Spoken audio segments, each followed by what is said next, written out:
Good morning dear student. आइए आज vector से रिलेटेड कुछ और क्वेश्चन करते हैं।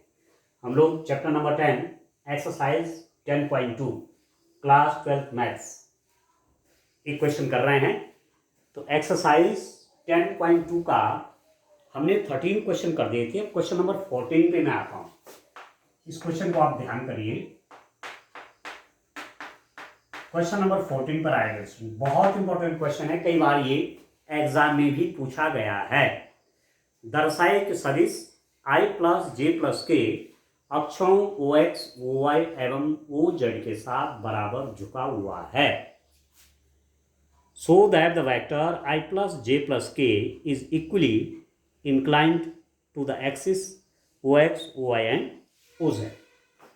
ठीक है, वेक्टर आपके पास है i plus J plus k, I vector plus J vector plus के वेक्टर, ये आपके पास वेक्टर है। आपको शो करना है कि ये वेक्टर एक्सिस के साथ बराबर झुका हुआ है। ठीक है, मतलब आप देखिए ये आपकी एक्स एक्सिस है, ये आपकी वाई एक्सिस है, ये आपकी जेड एक्सिस है। ठीक है, कोई वेक्टर है आई प्लस जे प्लस के, कोई वेक्टर है for example I plus J plus k, i plus J plus के एक वेक्टर है। आपने शो करना है कि वेक्टर वो एक्स वो वाई और वो जेड से सेम एंगल बना रहा है, इक्वली इंक्लाइंड है, समान रूप से झुका हुआ है। ठीक है, ओ एक्स ओ वाई एवं ओ जेड के साथ बराबर झुका हुआ है।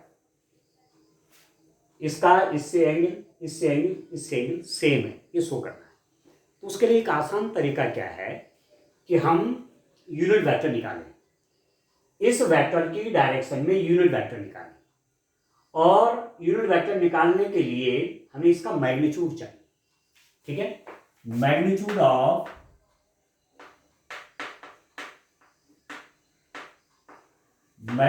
Of i plus J plus के।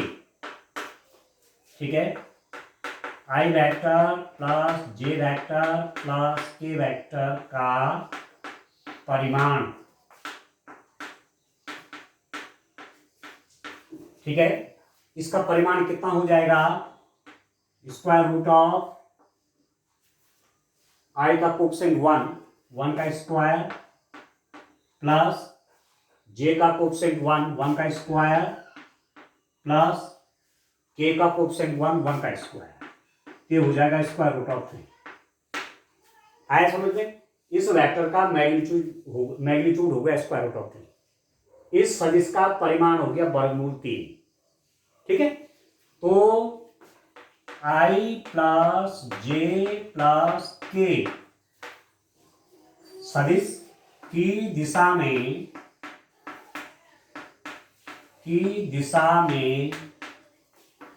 इकाई सदिश यूनिट वेक्टर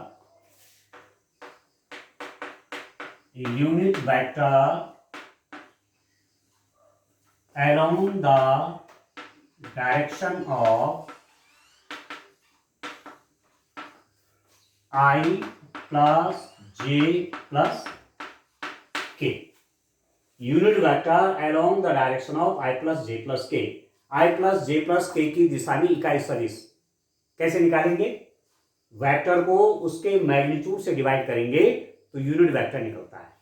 किसी सदिश को उसके परिमाण से डिवाइड करेंगे तो इकाई सदिश निकलता है। ये हो जाएगा i plus J plus k divided by square root of 3। इस वेक्टर को मैंने इसके मैग्नीट्यूड से डिवाइड कर दिया, इस सदिश को मैंने इसके परिमाण से डिवाइड कर दिया, तो मेरे पास क्या आया? 1 over square root of 3i plus 1 over square root of 3j plus 1 over square root of 3k। ये वेक्टर आ गया 1 over square root of 3i plus 1 over square root of 3j plus 1 over square root of 3k। ये vector आ गया, ये unit vector है, इकाई सदिश है। और इस बात को आप जानते हैं कि यदि ए कोई यूनिट वेक्टर है ए कोई यूनिट वेक्टर है, उसको आप रिप्रेजेंट कर रहे हैं, तो उसको आप किस रूप में रिप्रेजेंट करेंगे? Cos alpha I cos beta J plus cos gamma के। आप ऐसा भी कह सकते हैं कि यूनिट वेक्टर को लिख सकते हैं आप L I M J plus N K. Unit vector L I plus M J plus N K, ये इकाई सदिश है। तो यूनिट वेक्टर को कैसे आप शो करते हैं? एल आई प्लस एम जे प्लस एन के, जहां l m n direction cosines है। इकाई सदिश cos alpha i plus cos beta j plus cos gamma k, ये जो इकाई सदिश आया इसमें cos alpha cos beta cos gamma ये है डायरेक्शन कोसाइंस। डायरेक्शन कोसाइंस हो गए cos alpha cos beta cos of gamma, ये डायरेक्शन कोसाइंस है। दिक अनुपात दिक कोसाइन। तो यूनिट वेक्टर आपके पास आ गया। तो इस सदिश के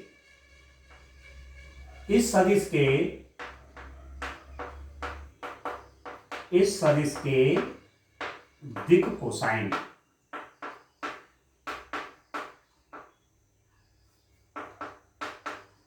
क्या क्या होगा डियर स्टूडेंट? देखो, इसका कोएफिशिएंट 1/√3, जे का कोएफिशिएंट 1/√3, के का कोएफिशिएंट 1/√3। बहुत सिंपल सा है।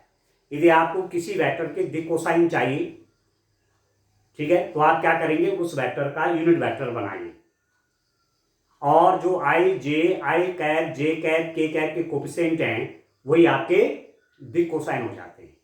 जैसे इस वेक्टर के आपको दिक कोसाइन चाहिए, तो आप क्या करेंगे? इसके मैग्नीट्यूड से इसमें डिवाइड कर देंगे, मतलब इसकी दिशा में, इसकी डायरेक्शन में यूनिट वेक्टर निकाल लीजिए। जैसे मैंने ये निकाल दिया, तो आई का कोएफिशिएंट क्या हो गया? 1/√3। जे का कोएफिशिएंट क्या हो गया? 1/√3। के का कोएफिशिएंट क्या हो गया? 1/√3। तो ये बन जाएंगे दिक कोसाइन। इस सदिश के दिक कोसाइन ये हो गए। इस सदिश के बोलो चाहे इस सदिश के बोलो, ठीक है। अब मैं कंसिडर करता हूं डियर स्टूडेंट, मैं लेता हूं, माना,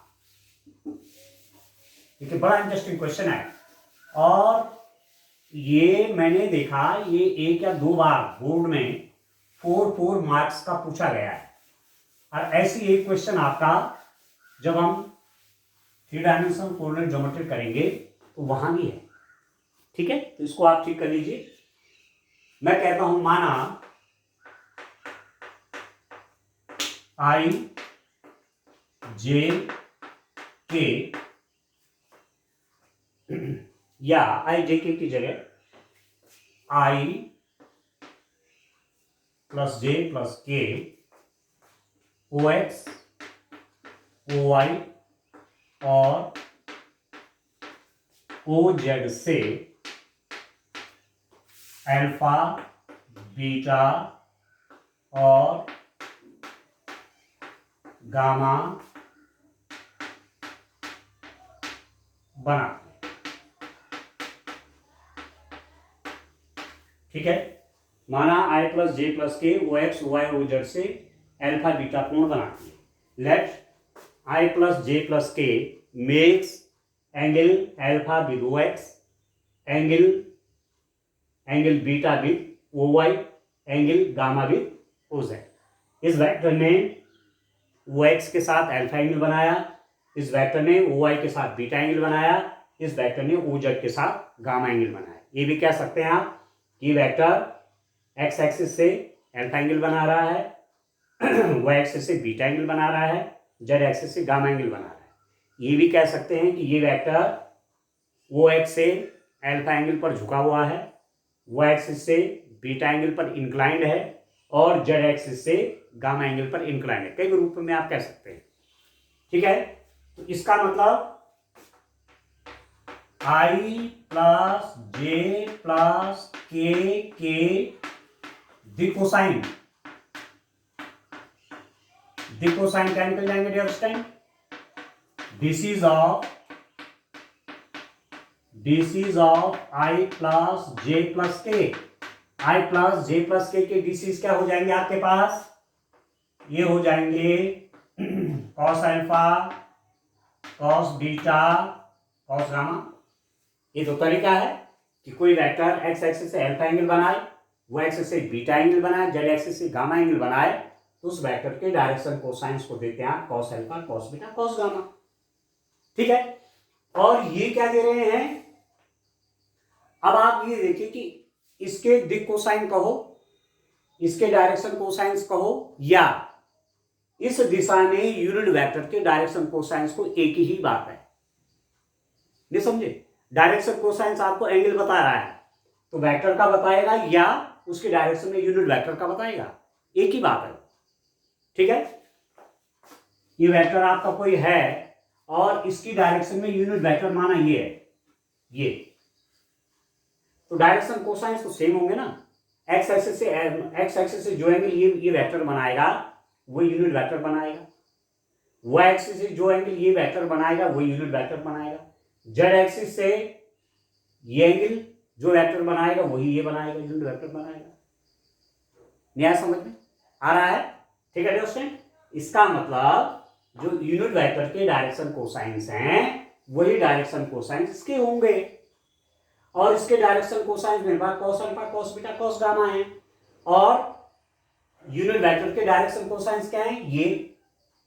इसका मतलब क्या हुआ? इसका मतलब हुआ दोस्तों, आप लिख सकते हैं यहां पर, इसका मतलब हुआ, यहां पर खास बात क्या है, किसी vector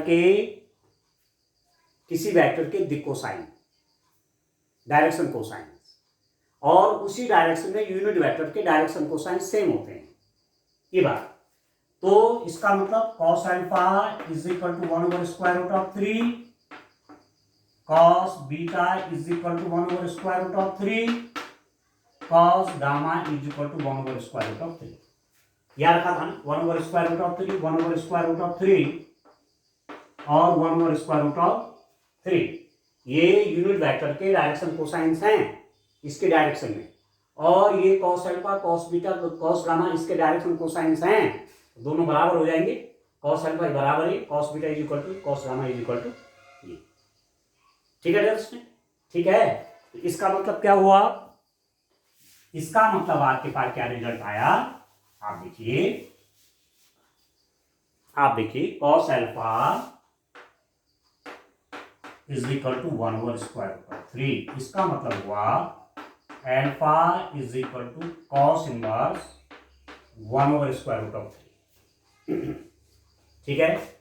cos beta is equal to 1/√3, इसका मतलब हुआ beta is equal to cos inverse 1/√3। आप inverse trigonometric functions, inverse trigonometric functions, प्रतिलोम त्रिकोणमितीय फलन वहां पड़ा हुआ है। कॉस अल्फा यदि ये है, यदि अल्फा की वैल्यू निकालेंगे तो कॉस इनवर्स के रूप में हो जाएगा। ठीक है। कॉस बीटा ये है, बीटा की वैल्यू निकालना चाहेंगे तो ये वाला हो जाएगा cos of gamma is equal to 1/√3।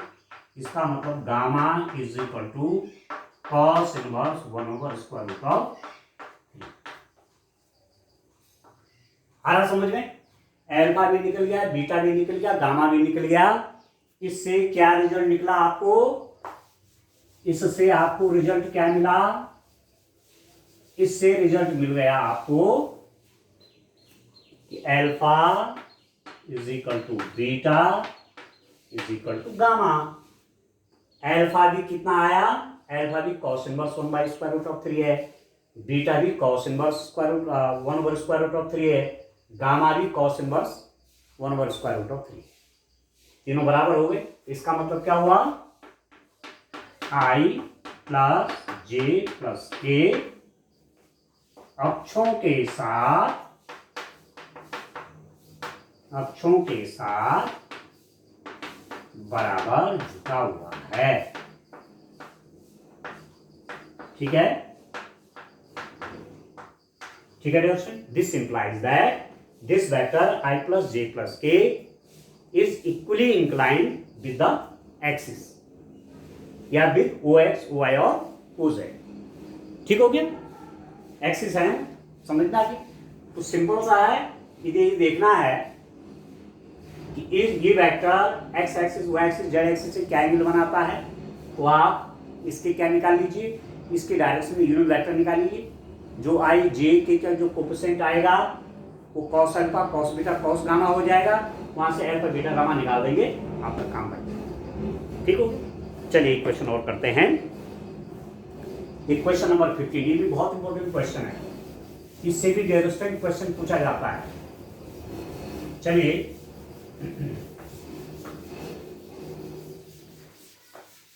इस रूप में करिए, बड़ा इंटरेस्टिंग टॉपिक है वेक्टर का। ठीक है, अब आप देखिए क्वेश्चन नंबर 15 लेते हैं, वो बड़ा इंपॉर्टेंट क्वेश्चन है। ठीक है, उसको देखते हैं अंडरस्टैंड। क्वेश्चन नंबर 15 को देखिए, क्वेश्चन नंबर 15 क्या है।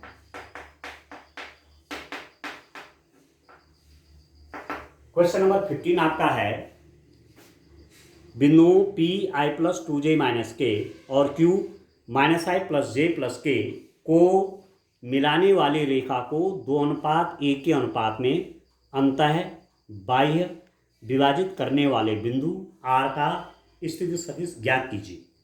Find the position vector of A point R which divides the line joining 2 points P and Q whose position vectors are I plus 2j minus k and minus I plus j plus k respectively in the ratio 2:1 internally externally। आ गया समझ में? तो बिंदु आपके P Q हैं। आप ध्यान दीजिए, इस क्वेश्चन को करने से पहले मैं आपको एक बात बताता हूं। माना ये कोई पॉइंट है, वो पॉइंट आपने कहा एक पॉइंट पी है, एक पॉइंट आपका क्यू है। ठीक है, आपने ओरिजिन के रिस्पेक्ट में कही इस पॉइंट का पोजीशन वेक्टर है ए, इस पॉइंट का पोजीशन वेक्टर है बी। ठीक है, आपने एक वेक्टर पी क्यू वेक्टर बनाया, ये पी क्यू वेक्टर हो गया। इस वेक्टर को कोई पॉइंट आर इंटरनली मतलब अंदर से दो भाग में बांट रहा है, इधर भी है इधर भी। ठीक है, आया समझ में? ए वेक्टर है, बी वेक्टर है, ए पॉइंट आर इस वेक्टर पी क्यू को इंटरनली, ठीक है, इंटरनली का मतलब वो अंतः विभाजित कर रहा है। अंदर से विभाजित कर रहा है। एक हिस्सा इधर होगा, एक हिस्सा इधर। किस रेशियो में कर रहा है? ये एम रेशियो और एन रेशियो में। Means r p by r q is equal to m by n. तो जो जो आर वेक्टर का पोजीशन वेक्टर आएगा, इस वेक्टर का पोजीशन वेक्टर ए है, इस वेक्टर का पोजीशन वेक्टर बी है। ठीक है, आपने पी क्यू वेक्टर बनाया, इस पी क्यू को एक पॉइंट आर इंटरनली डिवाइड कर रहा है। ठीक है, अंतः विभाजित कर रहा है। किस अनुपात में? एम और एन अनुपात में। ठीक है अंडरस्टैंड? तो आर का स्थिति सदिश जो होगा, position vector of r will be given by o r, वो होगा आपका एम बी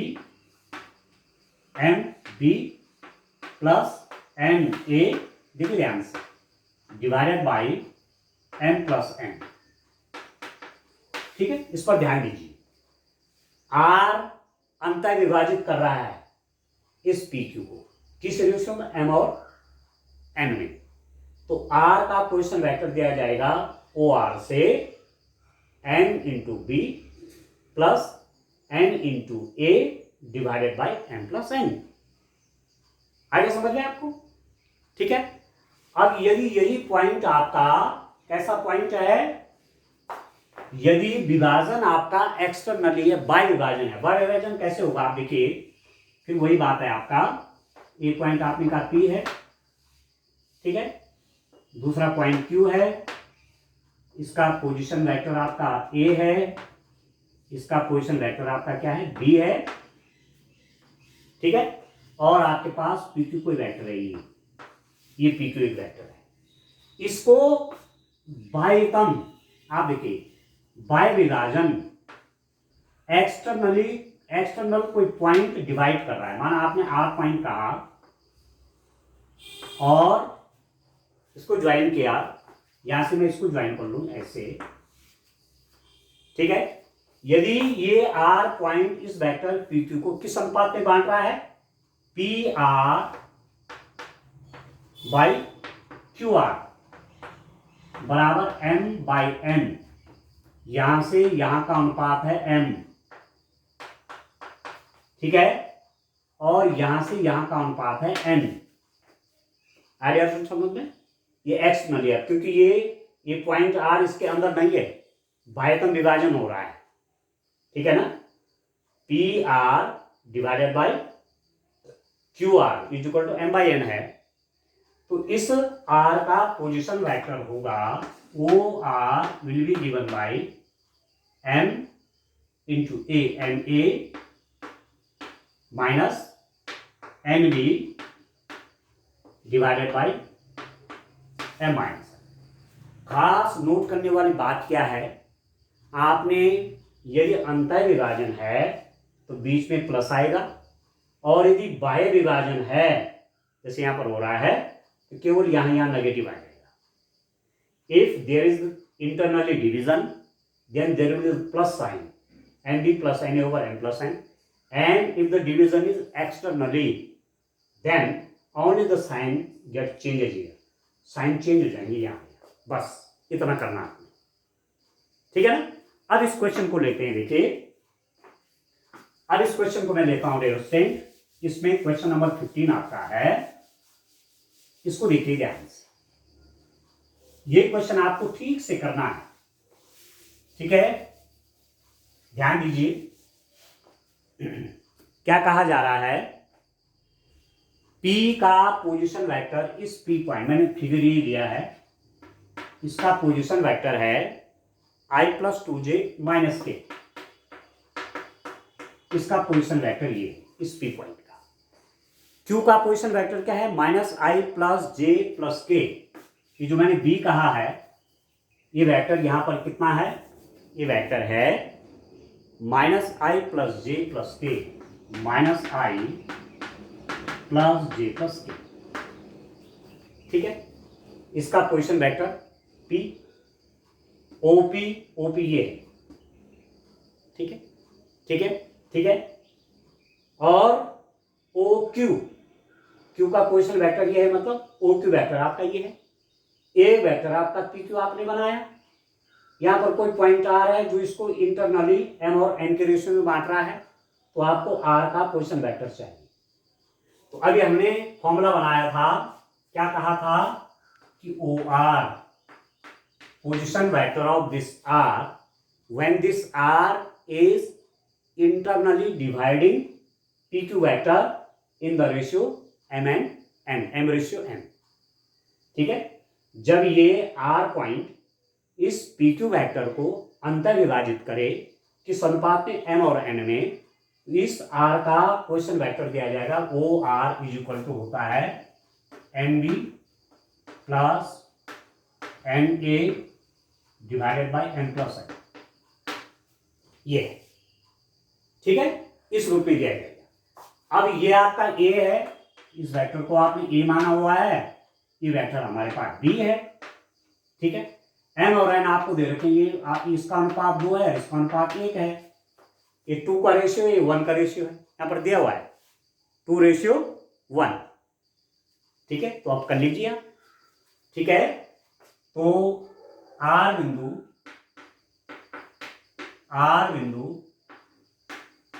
सदिश PQ को 2:1 में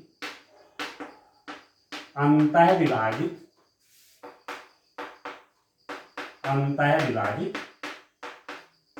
करता है, अतः R का स्थिति सदिश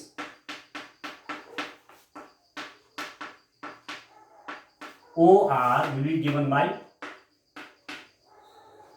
this point R divide internally this vector PQ in the ratio 2:1, so the position vector of this R will be OR is, ठीक है, अब formula m is equal to कितना है 2 इंटू बी, बी है, इसका मल्टीप्लाई इसके साथ minus i plus J plus k plus n is equal to 1 into a vector आपका ये i plus 2j minus k divided by m plus n मतलब 2 plus 2। आप समझ रहे हैं, ये वाला अनुपात इसको मल्टीप्लाई करेगा प्लस ये वाला अनुपात ये मल्टीप्लाई होगा और डिवाइडेड बाय 2 प्लस 1 हो जाएगा ये। तो आओ r कितना हो जाएगा, यहां पर मल्टीप्लाई करिए minus 2i plus 2j plus 2k plus i plus 2j minus k divided by कितना हो जाएगा 3। इसका मतलब हो गया o r will be given by minus 2i plus i हो जाएगा minus i, 2j plus 2j हो गया 4j, 2k माइनस के हो जाएगा प्लस k डिवाइडेड बाय 3। ठीक है, और इसको आप ऐसा भी लिख सकते हैं, this is equal to minus 1/3i plus 4/3j plus 1/3k। ठीक है दोस्तों, समझ में आ रहा आपको? ठीक है, तो इस पॉइंट r का जो कि इस वेक्टर pq को इंटरनली डिवाइड कर रहा था, उसका स्थिति सदिश, उसका पोजीशन वेक्टर इस रूप में दिया जाएगा। ठीक है, अब इसी पर बात आ रही है कि यदि यह जो r बिंदु है ये अंत नहीं बाह्य विभाजित हो, बाह्य विभाजन वाला हो, तो इसका ये तो फर्स्ट वाला पार्ट था इसका।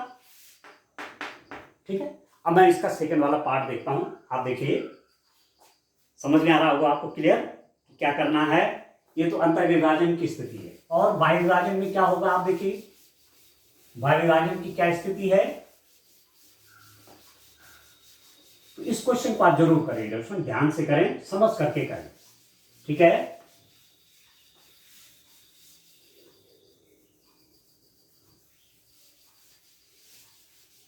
देखिए मैं आपसे कह रहा हूं, ये तो ओरिजिन है, एक पॉइंट आपका P है, एक पॉइंट Q है, इसका पोजीशन वेक्टर A है, इसका पोजीशन वेक्टर आपका B है, आपने वेक्टर PQ बनाया। ठीक है, ठीक है दोस्तों, आपने PQ वेक्टर बनाया ये। ठीक है, और बाहर कोई पॉइंट आपका R है यहां ये, और आपने इसको यहां से ज्वाइन कर दिया ये। ठीक है, और इसको यहां मिला दीजिए, तो जो ये अनुपात, जो ये R इस PQ वेक्टर को डिवाइड कर रहा है किस अनुपात में, ये तो m रेशियो हो गया भाई, यहां से यहां की डिस्टेंस डिवाइडेड बाय यहां से यहां का अनुपात है n। आया समझ में, ये बाह्य विभाजन का बिंदु हो गया, PQ वेक्टर को बाह्यतम रूप में डिवाइड कर रहा है, बाह्य विभाजन है, एक्सटर्नल डिवीजन है, m ratio divide by n ratio. तो जो आपका OR दिया जाएगा, OR दिया जाएगा रेस्टेंट MA minus NB divided by M minus n।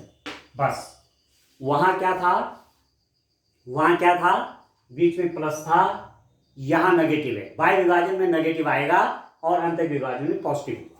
तो आपके पास ए वेक्टर कितना हो गया, ए वेक्टर मैंने माना हुआ है, ये आपका था, इधर था i प्लस 2j माइनस के, i प्लस 2j माइनस के, इस डायरेक्शन में ये वेक्टर ये था।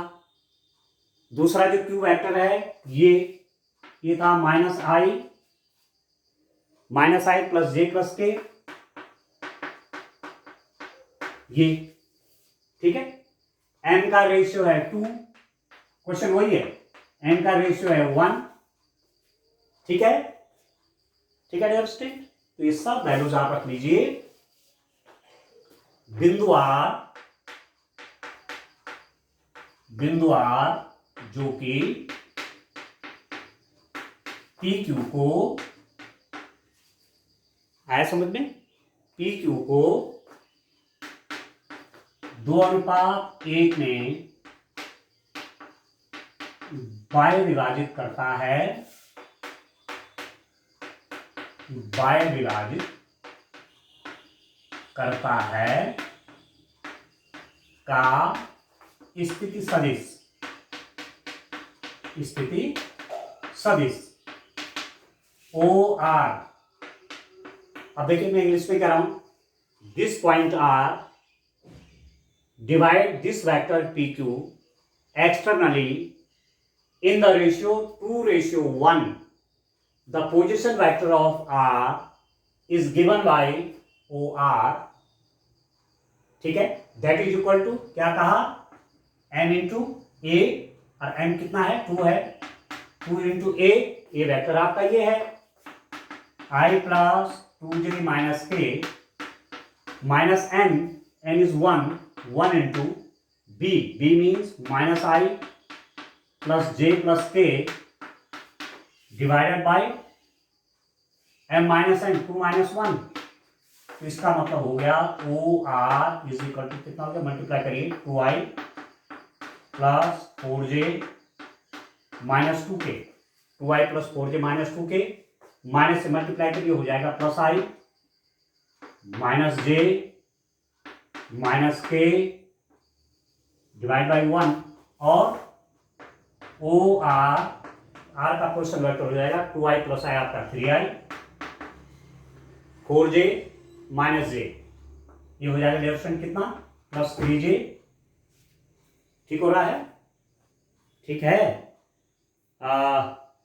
i प्लस 2j था ना, i plus 2j 2 into this, और ये हो जाएगा 3j, और ये कितना हो गया डायरेक्शन, एक मिनट थोड़ा देखिए जरा सा, इसको देखिए आप जरा सा, हाँ डायरेक्शन जरा देखिए, हमने फॉर्मूला गलत लिख दिया इसका, एन बी होता है यहाँ पर, एन बी माइनस ये होता है एन ए, इसलिए गड़बड़ हो गया। इसको फिर से देखिए जरा, फिर से देखिए, फॉर्मूला तो वही है जो अंतर विभाजन का था, वही बाय विभाजन का फॉर्मूला है, n b minus n a over m minus n. अंतर विभाजन में यहाँ प्लस होता है, बाय विभाजन केवल माइनस हो जाता है, फॉर्मूला वही है, n b minus n a over m minus n. यदि अंतर विभाजन है तो n b plus n a over m plus n. ठीक हो, अब आप देखिए एन कितना है, एम आपका 2 है, इंटू बी, ये बात इससे मल्टीप्लाई होगा, minus i plus J plus के, फॉर्मूला थोड़ा गलत हो गया था, माइनस एन, एन आपका 1 है, ए कितना है, ये आपका ये है, i plus 2j minus k divided by m minus n means 2 minus n. तो ये कितना हो गया, minus 2i plus 2j plus 2k, multiply करिए माइनस i माइनस 2j और multiply plus k divide by 1, 2 minus 1 1, अरे कितना हो गया, ये तो इससे कट गया, minus 2i minus i minus 3i, और 2k प्लस k कितना हो जाएगा, प्लस 3k। ठीक है, तो जो r का पोजीशन वेक्टर आया माइनस 3i प्लस 3k आया। अब समझ में आ गया, फॉर्मूला वही है, केवल नेगेटिव साइन चेंज हो जाएगा, पॉजिटिव की जगह साइन आपका नेगेटिव हो जाएगा जब बाह्य विभाजन की बात आएगी। ठीक है, इस रूप में इक्वेशन आपने करनी है। आज के लिए इतना काफी है, थैंक यू, बाय बाय।